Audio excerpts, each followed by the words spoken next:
안녕하세요. 두 번째 강의 시작하려고 합니다. 시작해도 될까요? 네. 두 번째 강의는 우리 오민수 교수님, 저희 학교에서 구약학을 가장 잘하시는 분이죠. 예. 한 사람밖에 없어서. 예, 한 분밖에 안 계셔가지고. 예. 와, 박수가 이렇게 많이 나와요? 아, 오민수 교수님 이렇게 인기가 많으셨군요. 근데 제가 섭섭한 게 한 가지가 있어요. 제가 이제 이 다음 시간에 제가 해야 되거든요.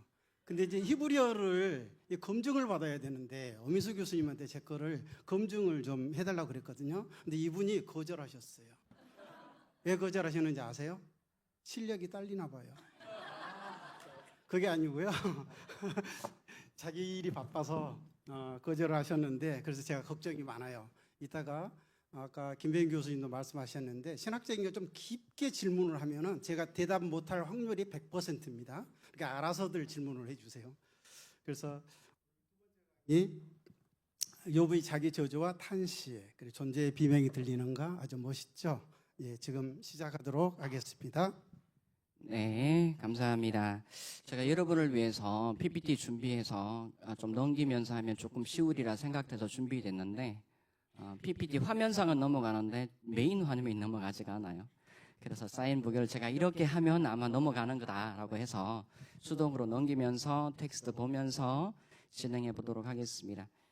전체 다룰 기회가 잘 없는데 그래도 이런 기회에 욥기에 대한 관심을 가질 수 있고 여러분의 질문과 그리고 생각의 실마리들이 앞으로 신학 연구에 더 큰 도움이 되리라고 생각됩니다. 자, 13페이지 들어가는 말부터 차근차근 가볼게요. 욥기 3장은 욥기 전체 서사 흐름과 신학적인 논의에 매우 중요한 경첩부이다. 욥의 자기 저주는 1, 2장의 프롤로그 보면 욥의 인물됨이 소개되어 있고 하늘의 천상의 논쟁이 두 번 소개되어 있고 재난 이야기가 있습니다.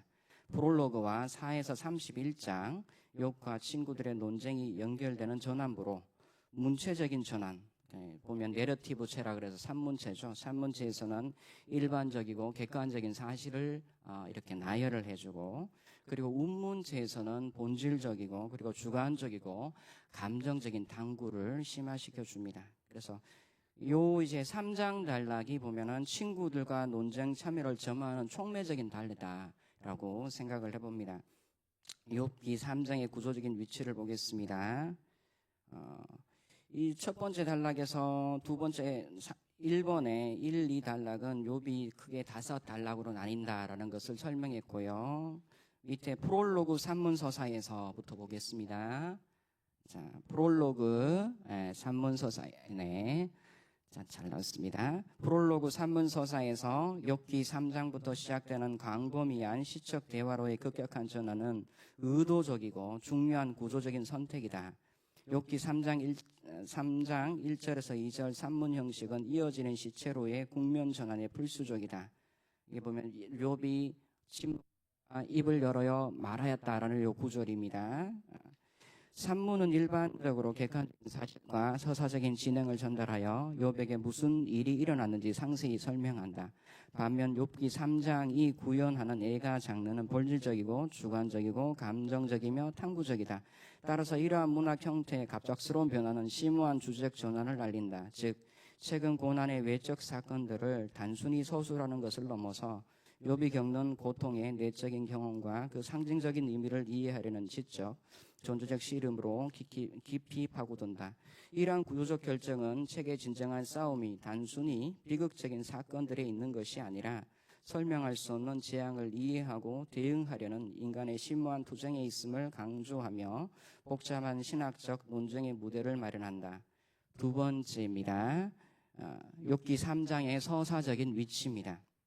욥기 3장은 욥기 전체의 서사적 흐름과 신학적인 논의에 매우 중요한 전환점을 이룬다. 천상에서 비롯되는 괴로움을 대하는 경건한 족장이라는 일관적인 스토리라인은 그의 최후의 발언, 욥기 42장 2절에서 6절 마치기까지 풀리지 않는 복잡한 상황을 통해서 끊긴다.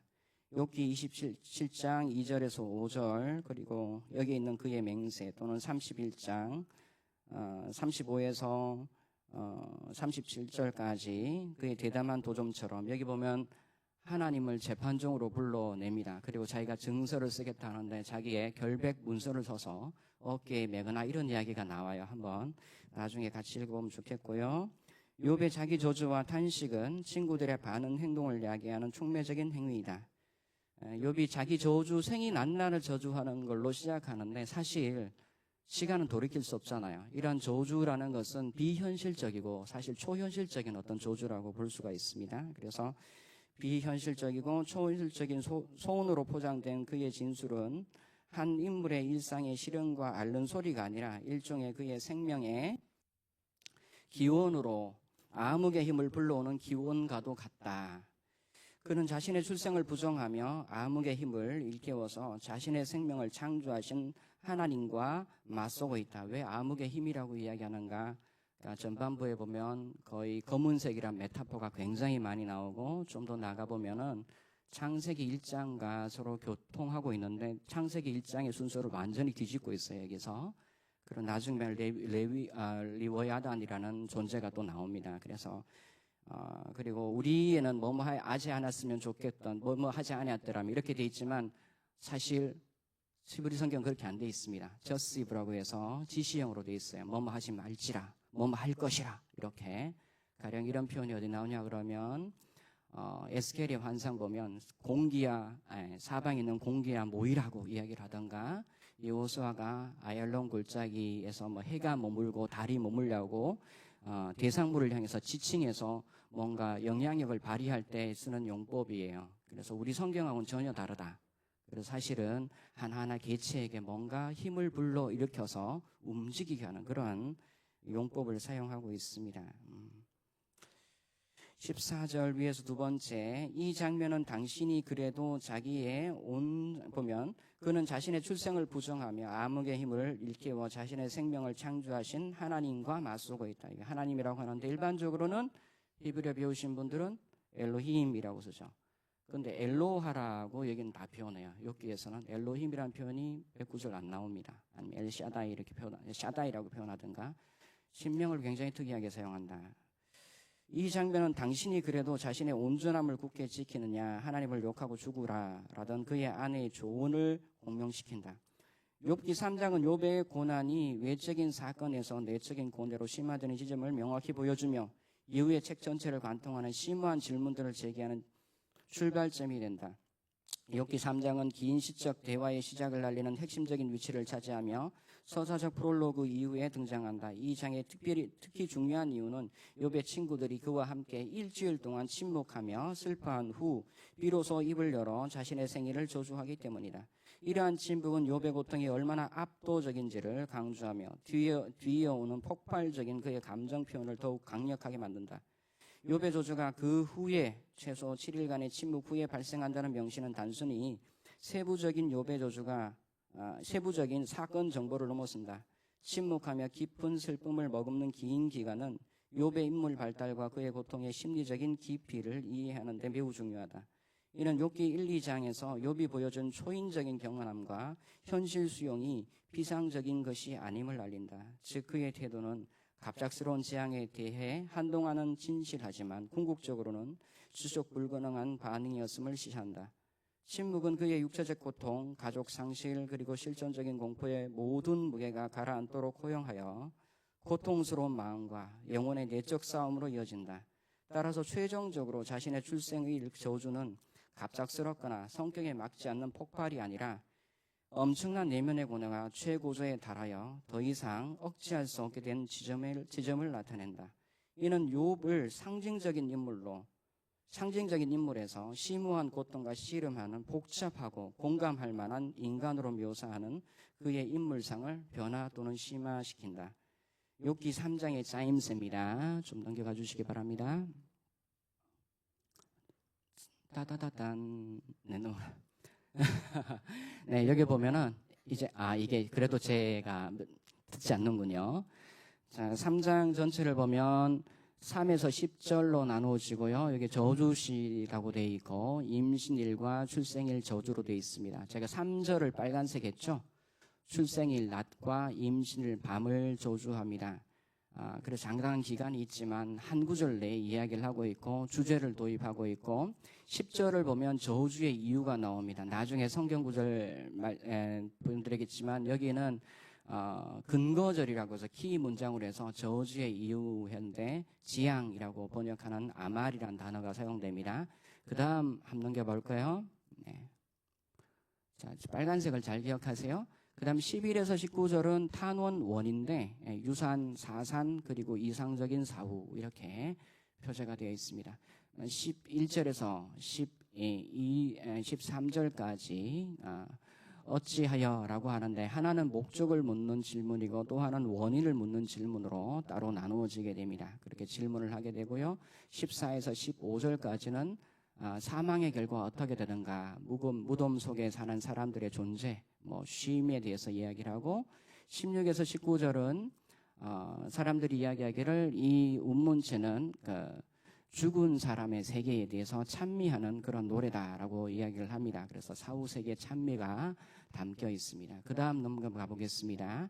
20에서 26절은 탄원 두 번째인데요. 현재 자신의 비참함으로 돌아옵니다. 그리고 20절 보면 공고한 자라고 하는데 좀 전에는 아말이란 말이 재앙이란 말로 번역되어 있지만 여기는 공고하다는 말로 이렇게 아멜, 아말 이렇게 되어 있습니다. 공고한 자의 비찬의 목적을 질문을 하고 있는데 왜 공고한 자에게 이러한 빛을 주셨는가라고 하는데 이게 왜 라마, 마두아 이런 형식 자체가 이게 운문체잖아요. 시편에 나온 탄원시 형태예요. 그래서 탄원시 형태를 가지고 해서 탄원이라고 그러고 그 다음에 21에서 그 다음에 23절을 보면 죽음을 굉장히 갈급해합니다. 내가 보물을 찾듯이 부금을 갈급하고 있고요. 무덤을 찾으면 기뻐하고 축제를 벌리리라 이렇게 이야기를 하면서 하나님이 자기를 감금하셔서 내가 어찌할 수가 없다라고 이야기를 하고 24에서 26절에 가면 또다시 키 문장으로 해서 탄식의 이유를 이야기합니다. 나의 현재의 상황 보면 불치병 늘 앓고 있고 말하기가 힘들고 목도 따갑고 전신이 아픈데 죽음이 허용되지가 않아요. 그래서 목숨이 붙어있는 살아있는 것, 살아있으나 생주욕을 경험하는 그런 상황에 대해서 욥이 이렇게 보도합니다. 다시 한번 뒤로 한번 넘어가 보시기 바랍니다. 제가 빨간색 이야기를 했죠. 예레미야 20장 14절에서 18절인데 욥기 3장에 보면은 제가 빨간색으로 표시했죠. 그죠? 보면 전락 원이 있고 주제가 나오고 맨 끝에 이유가 나오고 탄식 1, 2가 나오는데 하나로 없어졌는데 처음에 어찌하여라는 탄식의 소리 나오고 마지막에 근거절이 이렇게 나와요. 요 빨간색으로 된 부분들이 어디에 나오냐 그러면 예레미야의 자기 저주라고 하는 예레미야 20장 14절에서 18절에 나오는 모든 어휘와 주제와 유사하게 돌아갑니다. 어휘적인 일치도 있고 주제적인 모티브적 유사함도 가지고 있습니다.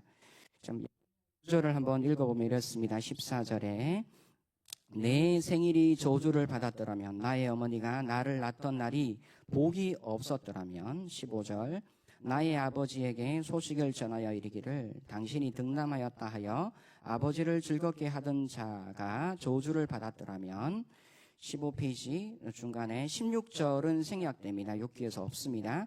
17절을 보면 이는 그가 나를 태에서 죽이지 아니하였으며 나의 어머니를 내 무덤이 되지 않게 하셨으며 그의 배가 부른 채로 항상 잊지 않게 하신 까닭이로다. 18절 어찌하여 내가 태에서 나와 고생이란 말을 쓰는데 여기 역시 욥기가 사랑하는 말 아말이란 말을 사용합니다. 슬픔을 보면 나의 날을 부끄러움으로 보내는고 하니라. 그래서 예레미야 보면 20절, 14, 15, 17, 18이 고스란히 욥의 첫 번째 단락에 틀거리로 들어가 있고 두 번째 단락에 틀거리로 딱 들어가 있어요.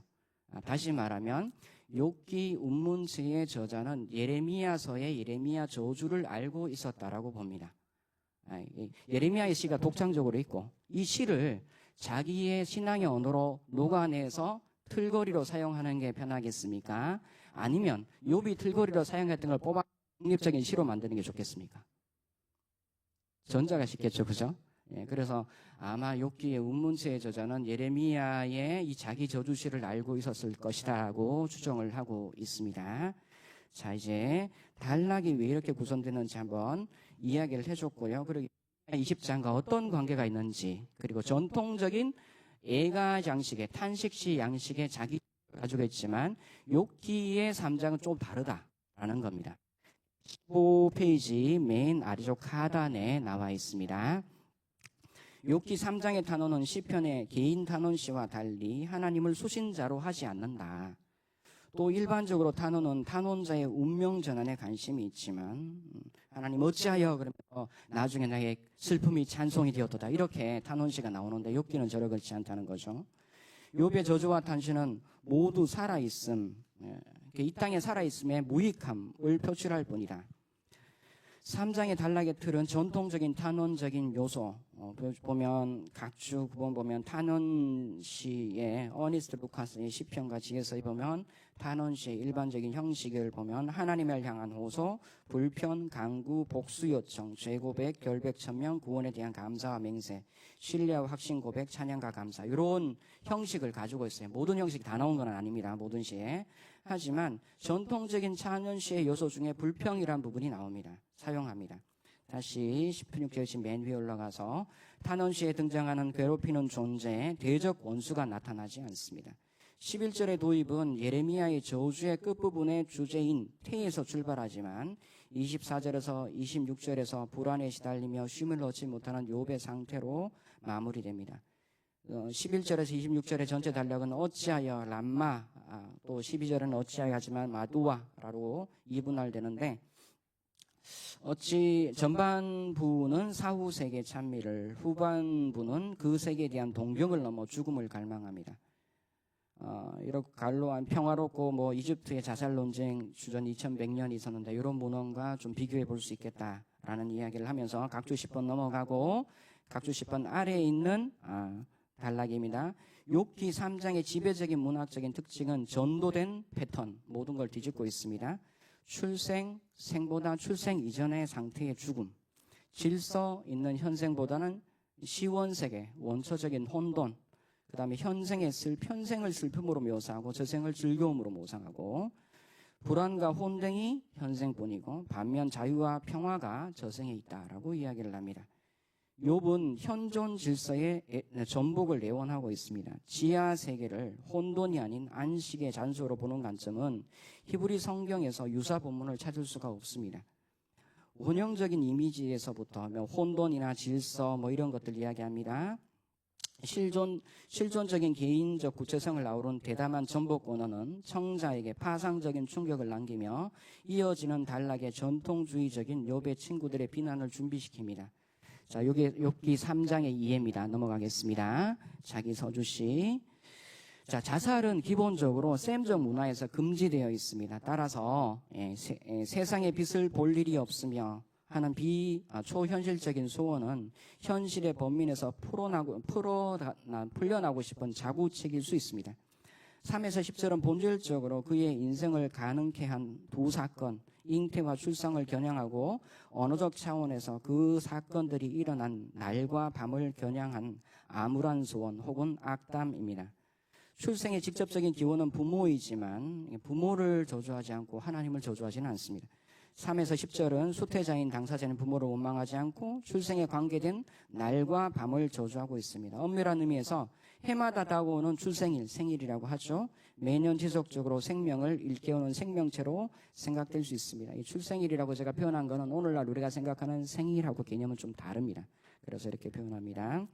첫 번째 갈로 1을 보겠습니다. 임신의 방과 출생의 날 저주 3에서 6절이 있는데요. 욥기 3장은 제가 성경 구절을 써놨습니다. 이 성경 구절을 써놔야 여러분이 좀 이해하기 편할 것 같아서 보면은 갈로치고 단어로 표시한 것도 있고 느낌표 하나 한 거 있고 느낌표 2개 된 게 있습니다. 하나는 구절에서 어휘 순서가 잘못되었던가 아니면 조금 약간 어려움이 있는 경우를 이야기하고 느낌표 2개는 히브리 성경에는 없는데 우리 성경에는 집어넣어서 만들어낸 구절 이렇게 생각하면 되겠습니다. 욥기 3절에서 출생일 소멸, 꺼져버기를 아바트, 멸망하다는 말을 사용하고 있습니다. 임신일과 출생일은 생의 첫 시작점이지만 욥은 그 날들을 시원의 원수들로 조준을 합니다. 욥의 저주에서 출생일과 임신일은 인격화된 존재로 생각됩니다. 보면 우리 성경에는 날에라고 해서 날이 주어로 되어 있지 않지만 히브리 성경에는 날이 다 주어로 되어 있어요. 그래서 날이 마치 인격적인 주체인 마냥 움직여 갑니다. 그래서 인격적인 주체로 생각하고 존재로 묘사하고 있습니다. 잉태에서 출생까지 9개월의 기간이지만 출생의 날과 임신의 밥은 3절에 보면 시적 평양으로 통해서 신고의 현실에 직면한 그에게는 하나의 동일한 사건이나 다름이 없다. 과거를 돌이킬 수 없다. 그렇기에 그의 저주는 무력하고 불합리한 자신에 대한 깊은 슬픔의 표출이다. 칼날이란 동사가 언제 사용되는지 저주라는 용어 중에 각주 확인해 보시기 바라고요. 4에서 6절은 전반적으로 암흑, 그 다음에 흑암, 어둠의 이미지가 지배하고 있습니다. 4절에서 태어난 날이 흑암으로 뒤덮기를, 더 나아가 그 날을 엘로하의 계수에서, 하나님의 계수에서 처음부터 아예 삭제되기를 바랍니다. 4절 하반절에 보면은. 그리고 창조 이래로 존재하지 않기를 바랍니다. 아직 흑암뿐이고, 그러면 흑암뿐이고 그 날의 비존재 양식은 그러면 무가 아닙니다. 없는 날이 아니라 알이 아직 지적되지 않아서 혼돈 속에 있음을 뜻합니다. 창세기 1장 보면 흑암이 공허하고 혼돈하며 하나님의 영은 수면 위에 운영하시고 있으라 하니까 첫째 날이 있었죠. 그죠? 날이 지정되기 이전의 상태는 혼돈과 흑암을 뜻한 말이에요. 각주 21번 다음에 이제 본문 읽겠습니다. 욥의 저주의 기원은 하나님의 중요한 창조 사역 중 제1사역 어둠으로부터 빛을 구별하심을 역행시키고 있습니다. 여기서 당연히 빛을 기대할 수 없습니다. 5절을 보면 일식을 이야기합니다. 일식과 더불어 그날의 무거운 비구름의 엄습을 이야기합니다. 비구름, 아나나라고 하는데 먹구름 뜻하겠죠. 검은 구름입니다. 어둠, 죽음의 그늘은 히브리 성경에서 수호를 표상하는 말이에요. 수호를. 혼돈이 수호의 영역의 권리를 주장하게 됩니다. 이제 먹구름이 장막을 치고 계기일식의 공포가 일어납니다. 자, 그 다음에 6절을 보면은 6절이 우리 성경에는 그렇게 되어 있지 않지만 흑암이 그 밤을 취한다라고 되어 있습니다. 곧 월식을 뜻합니다. 여기 보면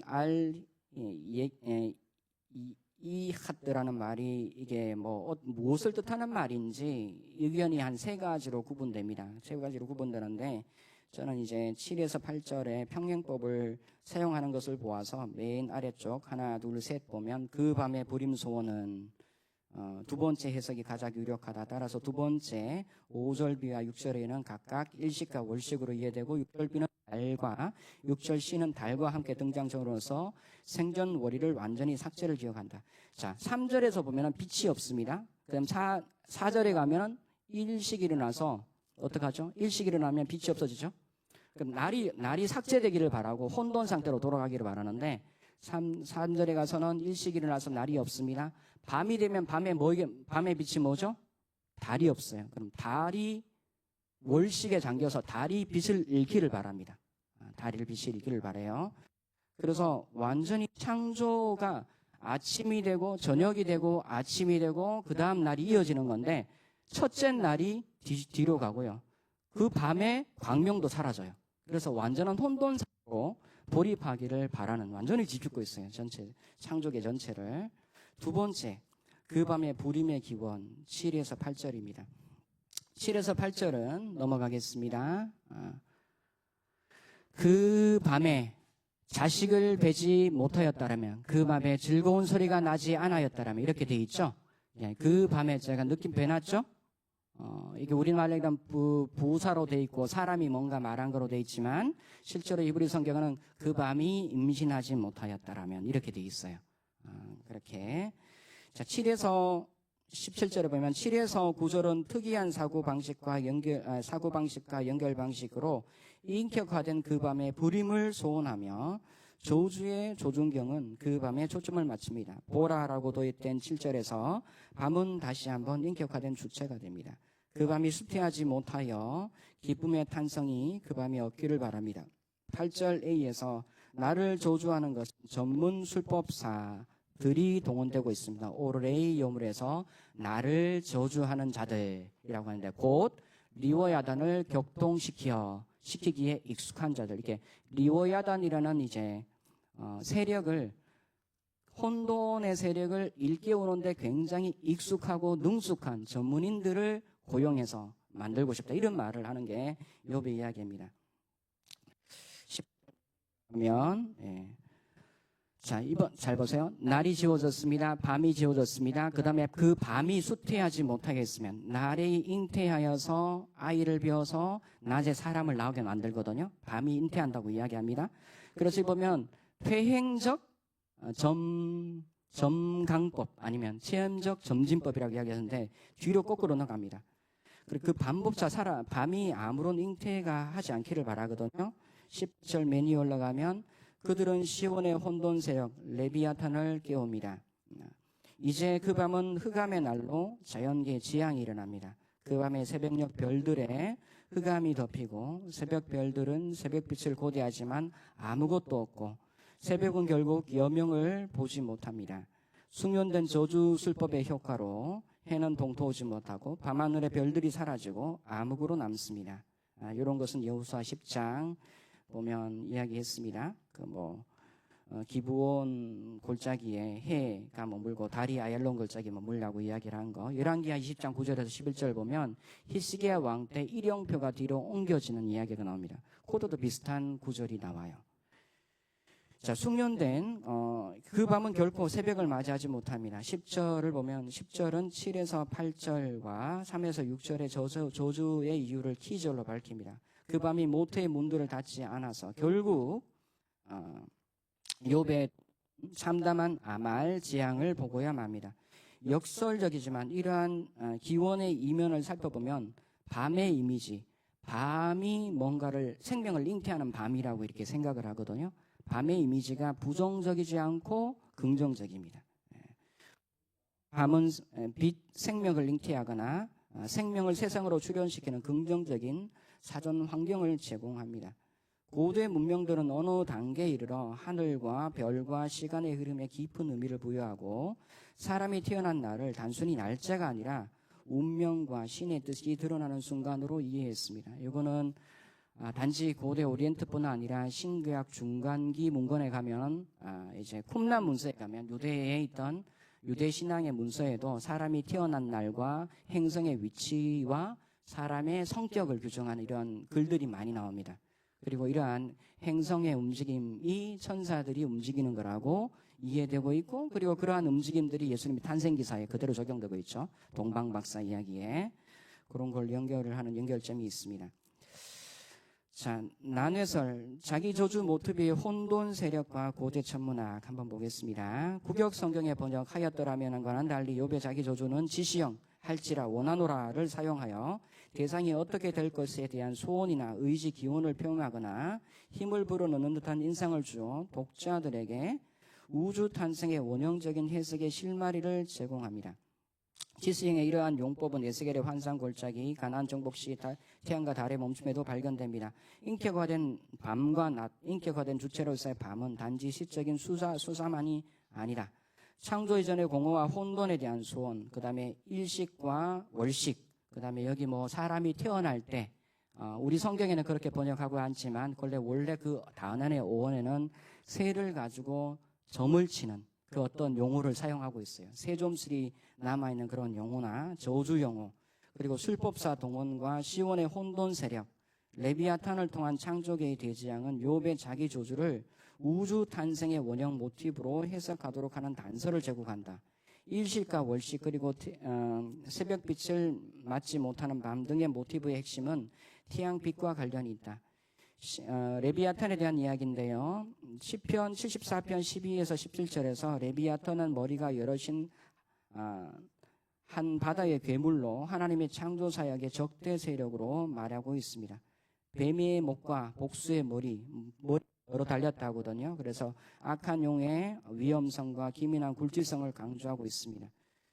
시편 104편 26절에서 레비아탄은 바다 생물계에 서정하는 하나님의 피조물로 이야기합니다. 그래서 시편에도 보면은 레비아탄을 태초에 하나님을 대적했던 그 어떤 혼돈의 세력이라고 이야기하는 데가 있지만, 또 어떤 세력에는, 어떤 데서는 레비아탄은 혼돈의 세력이 아니라 하나님이 피조물, 동물계 중에 길러내신 한 피조물이야 라고 하는 그러한 구절도 있다는 겁니다. 또 다른 구절에서는 레비아탄이 시원에 하나님께서 제압을 하셨지만 여전히 잠재하고 있어서 현실계를 위협하는 존재로 이야기하고 있다는 겁니다. 그 위협하는 그런 뉘앙스의 레비아탄이 바로 욥기에 가지고 있는 리워야단이라는 존재입니다. 욥기 다시 돌아가면 18절, 욥기 4장 25절에서 30절은 수사적인 질문을 통해서 하나님은 레비아탄이 인간의 통제가 불가능한 신화적인 괴수이지만 하나님은 애완동물처럼 다루시며 그보다 월등하심을 웅변합니다. 이와 마찬가지로 욥기 3장 8절에서 레비아탄은 길들여진 존재이지만 언제라도 무서운 위력으로 출몰할 수 있게 잠재적인 평화의 교란자로 하나님이 이를 통제하거나 파수해야 합니다. 욥기 7장 12절. 쭉 넘어가세요. 고대 오리엔트 전역에서 태양은 정의 개념과 연결되어 창조 질서 유지라는 윤리적인 측면이 있으며, 태양은 때때로 창조자, 재판관, 전지하고 또는 전시한 신이었습니다. 영속적인 용과의 전투 모티브는 창조의 지속의 맥락에 있습니다. 하나님께서 혼돈 세력을 지금도 제압하심으로 통해서 땅의 질서가 유지된다, 이런 생각이죠. 그래서 창조의 지속, 창조의 보적이라는 맥락에서 있고요. 신화적인 동물로 변형되어 묘사되는 레비아탄, 악어의 출현은 3장의 진술이 이집트 문화와 이입한을 말합니다. 고대 오리엔트 본문과는 달리 무슨 말이냐 하면, 이 레비아탄의 묘사를 들어보고 이야기를 들어보면 이것을 이해할 수 있는 사람은 이집트 문화에 노출된 사람이다. 이집트 문화에 노출되지 않는 사람들은 수신자권이나 발신자권에서 이집트 문화에 노출되지 않는 사람이라면 이 레비아탄에 대한 묘사나 이해를 제대로 포착할 수가 없다. 전통적인 어떤 메소포타미아나 가나안의 이미지를 사용하지 않기 때문에 그러한 이야기를 합니다. 고대 오리엔트 본문과는 달리 욥기 본문의 우주 탄생 원형적인 모티브는 우주, 국가, 나라, 특정 공동체를 수신자로 하지 않고 일개인의 창조, 잉태와 출발에 초점을 두고 있습니다. 천문학적 관찰이 한 인간에게 변형될 가능성은 병자리 징조학에도 찾아볼 수 있습니다. 지금 일식하고 월식이죠. 우리에게는 그냥 일식 일어나는 일자고 월자였지만 주전시대 그리고 주님이 오실 때만 해도 일식과 월식은 하늘의 징조였어요. 뭔가 이 땅에 이변이 있을 것을 이야기를 해주는 거고, 특별히 월식이 많이 일어났다는 것을 많은 문헌에 월식 기록을 많이 넣거든요. 이게 일어나면 큰 흉작이 오든가 국가의 재난이 오든가 정권이 전복된다고 생각을 해요. 공동체에 큰 위기가 닥치는 것이 일식, 월식, 별이 사라짐 이런 것들이에요. 그런데 욥이 자기 저주에서 지금까지 전반적으로는 이 모든 모티브를 다 사용하고 있습니다. 그 이야기를 하는 겁니다. 그래서 일개인의 창조에 초점을 두고 있다. 천문학적 관찰이 한 인간에게 변형될 가능성은 별자리 징조학에서 찾을 수 있다. 별자리를 통한 미래 해석은 주전 3000년까지 소접되지만 3000년 아까 이야기했다시피 이제 청동기 시절입니다. 이 초기 청동기 시절이라고 합니다. 별자리 징조가 중요성을 차지했다고 입증할 만한 시점은 고바벨로니아 시기의 주전 2000년부터이다. 이때 되면 조금 몇백 년 후면 아브라함이 출현합니다. 특별히 월식이 그 중심을 차지하는데, 월식은 왕과 나라의 운명을 진단해 주었다. 점성술은 항상 왕과 나라에 대한 것이지 개인을 위한 것은 없었다. 주전 2000년 말에서야 개인의 운명과 연관시킨 12궁도가 출현하였다. 그래서 주전 1000년경 이전 되면은 다윗 왕자가 출현될 때 그때쯤 나타난다는 거예요. 즉 출생 시기의 정확한 행성의 위치는 신생아에 대한 예언이었다.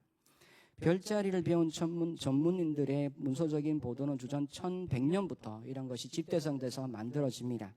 별자리 관련된 천문학적 보도가 세 번 설교를 위한 묵상 포인트입니다. 이제 첫 번째 단락을 했고, 이러한 이렇게 많은 내용들이 있는데 이것을 어떻게 설교에 적용할 수 있을까에 대한 묵상 포인트. 욥기 3장의 자기 조주의 일식과 월식의 묘사는 고대 오리엔트의 공통의 용, 뱀과의 전쟁 모티브는 드러나지만 승리로 기교를 말하지 않는다. 본문은 일식과 월식을 온 땅이나 왕국에 미칠 재앙으로 그리지 않고 일개인의 잉태와 출생에 국한한다는 점에서 고대 오리엔트의 모티브와는 차이가 있다. 설령 개인의 출생에 관계된 날에 공포와 흑암이 미쳤을지라도 고대인들은 개인에게 적용됐을지라도 고대인들은 이를 천문학적 징조로 읽어냈을 것이고 신의 진노로 기존 세계의 붕괴, 대재앙이나 전복으로 해석하였을 것이다. 창조된 개인의 존재의 의미의 상실은 곧 질서 정연한 전체 세계가 혼돈으로 되돌아가는 대혼란으로 초래하는 결과로 해석할 수 있다. 욥의 자기 저주에서 개인의 현실은 사회적 생과 맞닿아 있는 또 하나의 또 다른 우주였다. 여기서 우리는 바울의 신체 교회론을 생각해 볼 수 있다. 만일 한 지체가 고통을 받으면 모든 지체가 함께 고통을 받고 한 사람의 고통은 온몸을 아프게 한다. 한 사람의 고통에 온 피조계가 무너져 내린다. 우리가 지극히 작은 자나 큰 자의 고통을 외면하면서 나만의 존재의 집은 안전하다고 생각하지 않는가? 우리 역시 흑암과 혼돈으로 함께 들어간다는 것을 모르고 있다고 할 수 있겠는가? 인자 심판에 관련된 마태복음 25장 9절입니다. 저주를 받은 자들아 나를 떠나 마귀와 그 자들을 위하여 예비된 영원한 불에 들어가라. 이 지극히 작은 자 하나에게 하지 아니한 것이 곧 내게 하지 아니한 것이라. 욥은 너무하다. 개인으로 보면은 너무하다. 어떻게 자기 생일을 지우면서 온 세계에 저주를 퍼붓고 창조계가 일어나지 않기를 바라는가? 라고 하지만 욥의 이 초현실적이고 불가능한 이런 저주의 간섭은 어쩌면 한 개인이 우주와 연결되어 있다. 교회론적 의미에서면 모든 지체는 하나이다라는 생각에서 우리를 한번 일깨워서 한 개인의 흐느낌과 아픔이 얼마나 큰 파상력을 끼치는가 우리 한번 다시 깨우칠 수 있는 계기가 될 수 있다라고 설교의 포인트를 잡아보면 좋겠다는 생각을 합니다. 두 번째 탄원원인데요. 11절에서 19절입니다. 유산, 사산 그리고 이상적인 사후입니다. 첫 번째 11절에서 13절 유산이나 사산되지 않았음을 굉장히 비통해합니다. 9절 읽으면 훨씬 좋은데요. 11절 보면 어찌하여 내가 태에서 죽어 나오지 아니하였던가? 어찌하여 내 어머니가 해산할 때 내가 숨지지 않았던가? 그래서 태에서 죽어 나오는 건 뭘 타죠? 사산. 그 다음에 뭐죠? 내 어머니가 해산할 때 내가 숨지지 않았던가? 라고 하면 태어나고 난 다음에 곧바로 죽는 거, 유산. 그 다음에 12절 보면 어찌하여 무릎이 나를 받았던가? 어찌하여 내가 젖을 빨았던가? 태에서 나오고 곧바로 엄마 가슴에 얹어 저 초유를 먹이죠. 내가 차라리 태어서 나와서 죽든가, 태 안에서 죽었던가, 나오자마자 곧바로 죽었던가, 아니면 모유를 빨릴 때 모유를 빨리지 말았어야 됐어. 이렇게 이야기하는 게 요 구절입니다. 여기도 보면 굉장히 퇴행적 강법 아니면 점증법을 사용하고 있습니다. 그리고 그 다음 구절에 보면 13, 14, 15절 보면 13절 그렇지 아니하였던들 라고 되어 있지만 13절에 적으면 점점 두 개 찍어놨죠? 이거 성경에 없는 겁니다. 우리 성경에 없는 거고 여기 키라고 해서 왜냐하면 뭐뭐 때문에 이렇게 설명되는 구절이에요. 이제는 내가 왜냐하면 이제 그렇다면 내가 지금 평안히 누워서 자고 쉬었을 것이며 자기를 위해서 폐허를 일으킨 세상의 임금들과 모사들과 함께 있었을 것이요 라고 이야기를 하고 15절에 보면 혹시 금을 가지고 은으로 집을 채운 고관들과 함께 있었을 것이며 라고 되어 있습니다. 다 이야기됐고요. 20장의 2절 무덤의 세계 봅니다. 아까는 유산이나 사산되었지 않았음을 비통해하고 신분 상승과 부귀의 평준화가 있는 것이 무덤의 세계다. 요 묘사는 전도서하고 아주 똑같습니다. 비슷하게 갑니다. 14절에서 15절의 사후 세계는 신분 상승이나 평준화를 그린다. 보면은 자기를 위하여 폐해를 일으킨 세상의 임금들과 모사들과 함께 있었을 것이요. 욥은 임금의 신부가 아닙니다. 그 고위관직자가 아닙니다. 그러나 죽은 후에 그 사람들과 동등된 대열이 있었을 거야 라고 하는 것은 자기 직위의 상승을 이야기합니다. 그죠? 그러니까 그 어떤 심판에 대한, 죽은 후에 심판에 대한 어떤 갈림계열에 대한 묘사는 여기에서 없습니다. 없고 곧바로 자기를 위해서 폐허를 준공한 왕들과 세상의 모사들과 함께, 또는 함께라는 전치사가 히브리어에서 여러 개 사용되죠. 세 가지로 함께가 묘사되는데 그 중에 임이란 단어는 동등성을 뜻하는 어떤 전치사입니다. 그래서 동등한, 서열이 동등하게 됐을 것이라고 합니다. 여기서 보면 폐허, 저 세상은 이 세상의 신분을 평준화시킨다. 죽은 자는 누구나 최고의 신분과 동등한 서열로 격상된다. 여기서 복수로 묘사되는 호라보트라는 말이 있습니다. 폐허라는 말, 복수가 되어 있습니다. 히브리어 배우신 분들은 복수 보면 확장형 복수라는 게 있습니다. 쭉 펼쳐져. 이게 만약에 우리 이게 교회당 하면 히브리어 표현하면 어떤 이제 이 평면을 표현한다면 복수형으로 표현해야 돼요. 왜? 이게 쭉 평면으로 편편져 있으니까.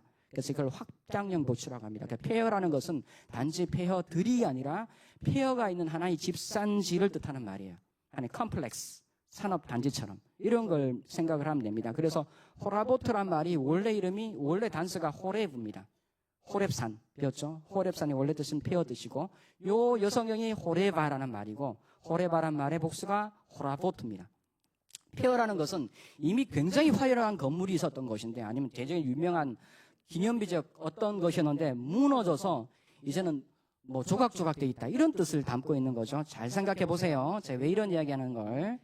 자, 여기서 복수, 폐해, 호라보트는 주석가들에 따라 본문 수정이나 모음 교정을 거쳐. 왜냐 그러면 본문 이해가 불명확하고 아마 사본상의 부식이 있었을 것이다 라고 생각을 해서 많은 유대인들과 초기의 17세기 교정가들이 이렇게 이야기합니다. 스퀘어스에서 광장을 뜻하거나 포트레스에서 아니면 성체를 뜻하거나 어떤 헤이칼로트라에서 궁전이라고 읽거나 아니면 그 자음을 바꿔서 영원한 무덤 또는 웅장한 무덤으로 이해를 명확히 하려고 했다. 메소포타미아 고대 왕들은 이전 시대에 폐허를 일으켜 세워 고대 전통을 계승하는 담지자라는 위상을 확고히 하였다. 이사야 보면 그렇습니다. 고레스 이야기할 때 그래요. 하지만 그곳에서 모사들이 자신을 위해서 폐허를 세우지는 않았다. 네. 그렇다면 본문 3장 전반에 지배적인 이집트적인 표상과 도름이나 헤스나 드라이브나 그레이 제안에 따라 이 확장형 복수형포 호라보트는 피라미드를 해석하는 것이 굉장히 타당하다. 이집트의 장제전은 파레오뿐 아니라 명성이 있던 고가들 보면 임호텝이라는 사람 고위 갈려지만 피라미드를 가집니다.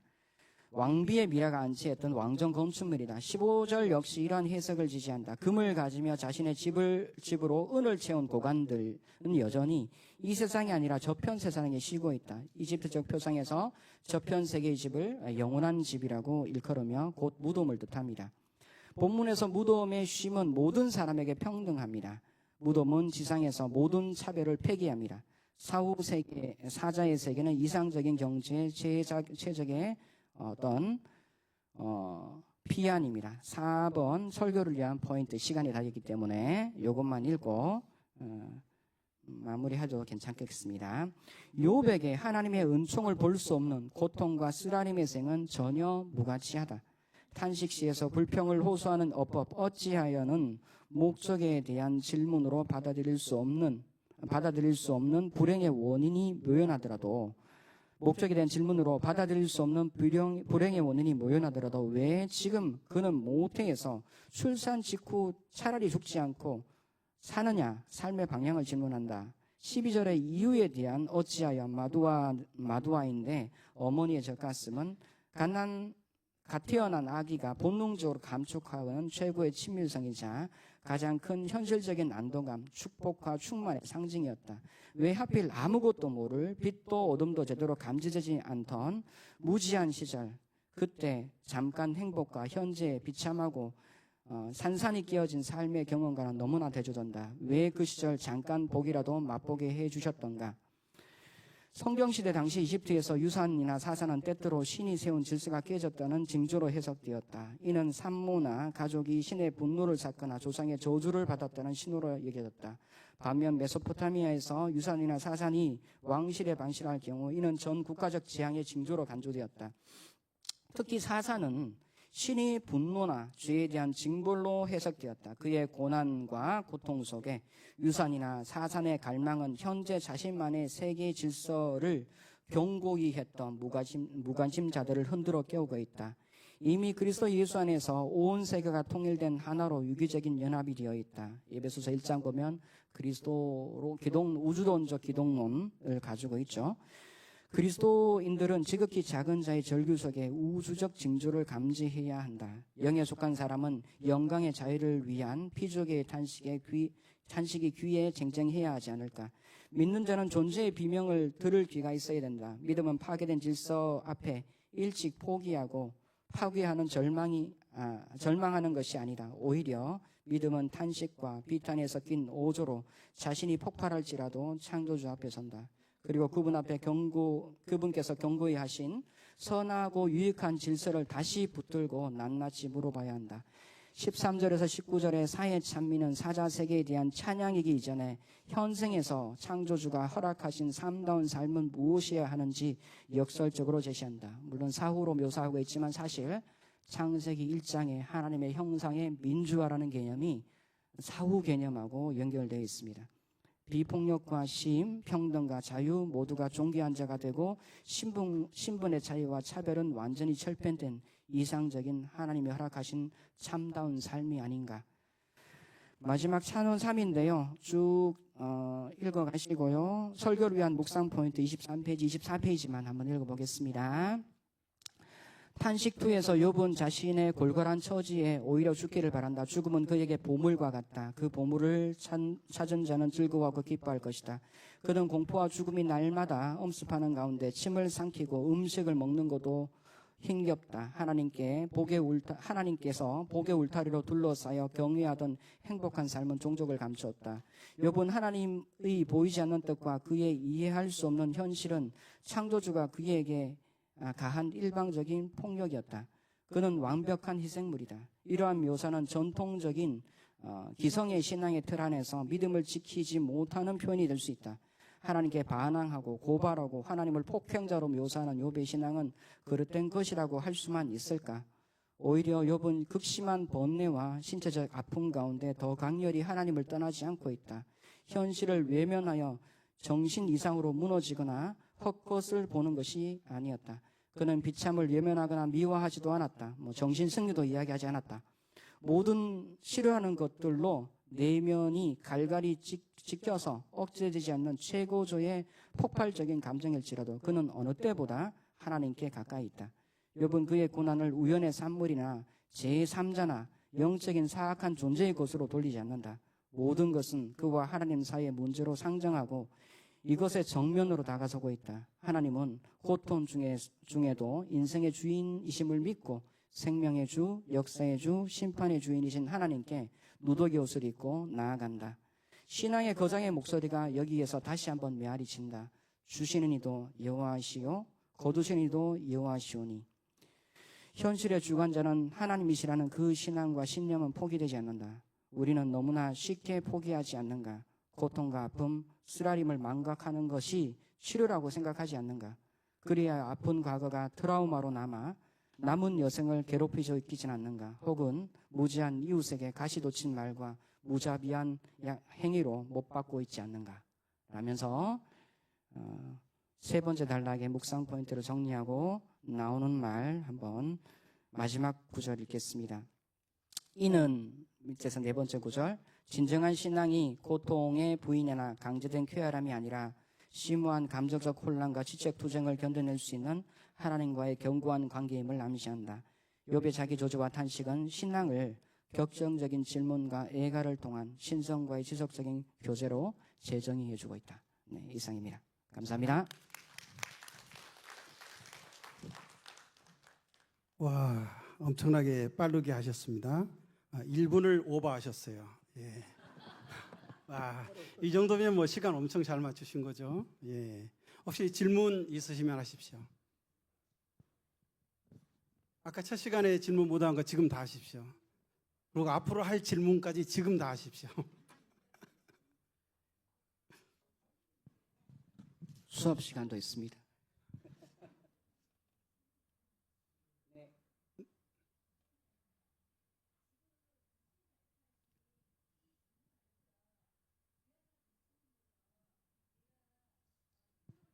잘 안 들리죠? 잠깐만요.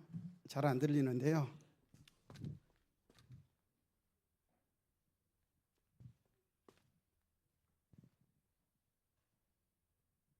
저 있잖아요. 구약학 교수님이셔서 제가 성경을 읽는 중에 너무 궁금해서 예전부터 한번 질문을 하고자 하는 부분이 있었어요. 근데 이 본문과는 상관은 없는데요. 욥기 33장에 보면은 천사가 그 사람의 중보자로 함께 있어서 그의 정당함을 보일진데 하나님이 그 사람을 불쌍히 여기사 그를 건져서 구덩이에 내려가지 않게 하라. 내가 대속물을 얻었다 하시리라. 이 내용인데요. 여기에서 천사가 정말 그 사람의 중보자로 함께 있다라는 그 내용이 나오거든요. 근데 이것이 진짜 갈라디아서에 보면은 천사 숭배설이나 이런 것을 다 이제 부인하는 상황인데 여기에 그러면은 천사의 중보로 인하여 그 사람의 중보로 인해서 하나님이 그 사람을 불쌍히 여긴다는 이 말이 어떻게 해석해야 되는지 궁금합니다. 그러면 히브리서 1장의 마지막 구절을 한번 읽어보시면 이해되실 것 같습니다. 구원을 얻을 후사에게 도우는 손길로 천사를 주셨다라는 구절이 있습니다. 우리 개신교 신학리에서는 천사론을 가지고 있습니다만 천사론을 가르치지는 않습니다. 그래서 천사를 부인하지는 않아요. 저희 교단 신학이나 일반적으로 구 가톨릭 교회 신학과 달리 천사론을 여전히 인정합니다. 그래서 천사는 우리에게 직접적인 기도의 대상은 아니죠. 우리에게 그리스도 이름으로 기도하지만 여전히 중보자로 주셨다는 구절이 히브리서 마지막 구절에 나옵니다. 또 질문 있으신 분? 우성이는 질문하지 마. 너는 손도 들지 마. 조금 전에 제가 잘못 보았는지는 모르겠는데 우리가 레위기 예레미야서를 인용한 걸로 만약에 된다면은 저작의 문제가 이제 걸릴 수 있는데 교수님이 생각하는 욥기의 저작 시기를 어느 정도로 보고 있는지 묻고 싶습니다. 아주 중요하고 좋은 질문 같습니다.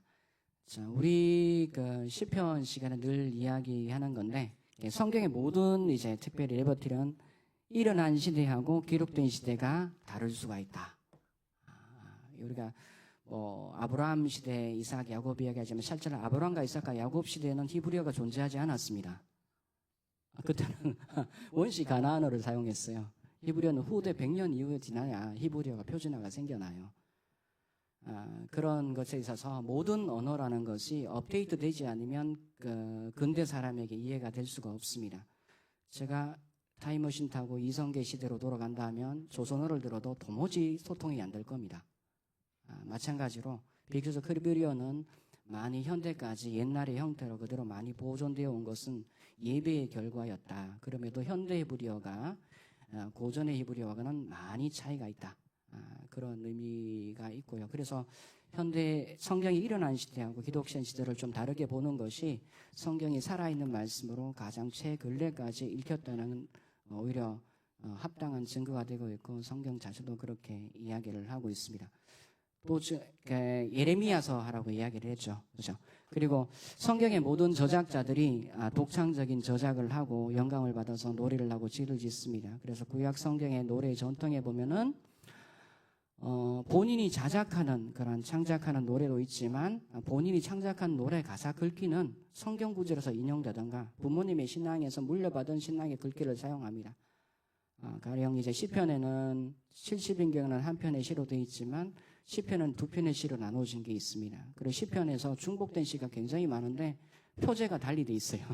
그러니까 여기는 이 사람이 졌다 그러는데 저 사람이 졌다 그랬어요. 그 중복된 구절이 계속 나와요.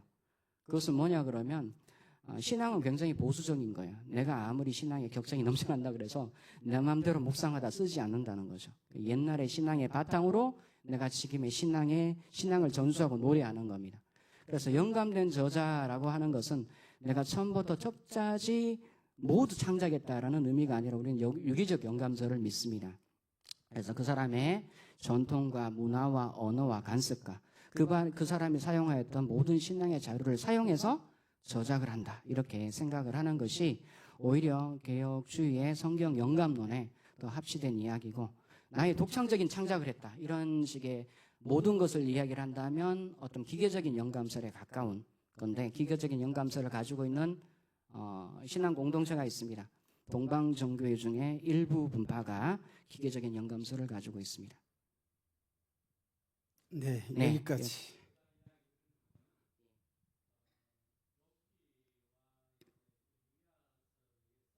네.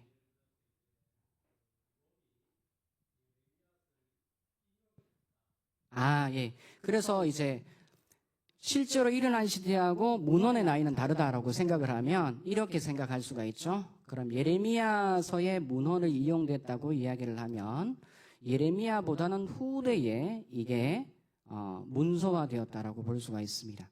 그리고 욥기 3장의 욥은 1장, 2장과 서로 굉장히 많이 연결됩니다. 그래서 욥 자신임을 부인할 수는 없어요. 그래서 욥 자신이라고 이야기를 하면 그럼 욥기 1장은 굉장히 족장 시대나 오랜 시대로 모세하는데 욥기 3장에 가서는 그가 말하는 어투가 예레미야의 어투를 사용하고 있어요. 그러면 성경의 내적인 증거로는 예레미야보다 후대의 사람이다 라고 생각이 될 수가 있는 거죠. 그러면 앞에 있는 족장에 관련된 이야기는 뭘까라고 생각을 하면 문학에도 굉장히 솔로몬 시대가 계몽주의 시대라고 이야기를 합니다. 이집트에도 보면 중왕국 시대가 이제 보면 중기 청동기 시대인데 문화의 중흥기고 그 주후 시대도 르네상스 시대가 문화의 중흥기입니다. 문화의 중흥기의 보통적인 지칭은 뿌리를 찾아서 그래서 앙샹리즘이 등장합니다. 예, 고풍주의. 그래서 고풍주의에 따라 가지고 있던 모든 문헌 자료가 굉장히 풍성해요. 그래서 그 모든 문헌자들을 다 사용하는 겁니다. 예, 이제 그래서 대답 자기 그만하도록 신앙의 언어나 멈추겠습니다. 문화를 표현할 수가 교수님 있다. 그만하세요. 이제. 네네. 예. 예, 그래서 자. 이제 그렇게 이해하는 것이 성경의 내적인 당서나 자, 문화사적으로 휴식 시간이 네. 5분밖에 안 남았기 때문에 강제로 답변을 중지합니다. 예, 다시 한번 뜨거운 박수 부탁드리겠습니다. 예.